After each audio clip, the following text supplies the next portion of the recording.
ఈరోజు మనం కొబ్బరి చట్నీ చేస్తున్నామండి. ఫ్రెష్ కొబ్బరి ఇప్పుడే కొట్టాము. అన్ని పీసెస్ కట్ చేసుకుందామండి. పచ్చిమిర్చి, కొద్దిగా కరివేపాకు, కొద్దిగా చింతపండు అండి.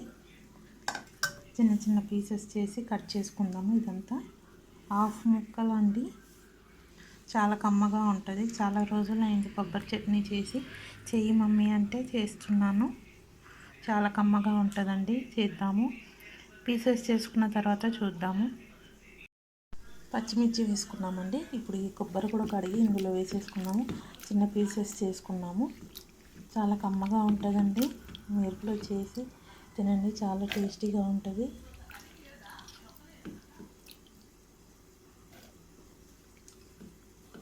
రైస్కి, చపాతీస్కి చాలా బాగుంటుందండి.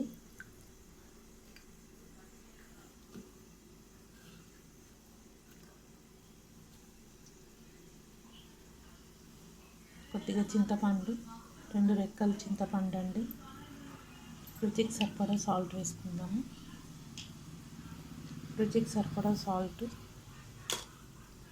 గ్రైండ్ చేసుకుందామండి. పేస్ట్ చేశాక చూద్దాము. కొబ్బరి చట్నీ రెడీ అయిపోయిందండి. ఒక బౌల్లో తీసుకుందాము, తర్వాత చూద్దాము. స్టవ్ ఆన్ చేశానండి. ఇది ప్యాన్ పెట్టుకున్నాను. తాలింపు చేసుకుందాము. కొద్దిగా ఆయిల్ వేసుకుంటున్నాను. 2 స్పూన్స్ ఆయిల్ అండి. 1 స్పూన్ ఆయిల్ వేసాను.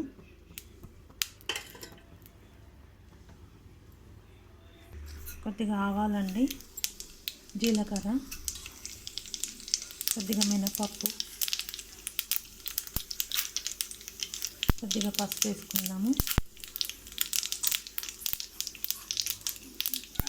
కొద్దిగా పసుపు, కరివేపాకు వేసుకుందామండి.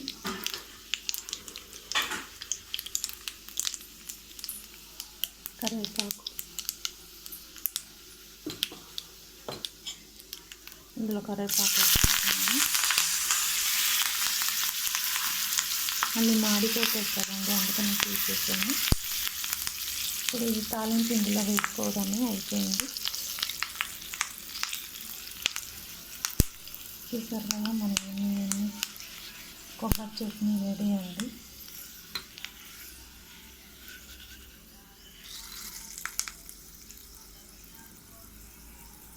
ఎన్ని కొబ్బరి చట్నీ రెడీ అయిపోయిందండి.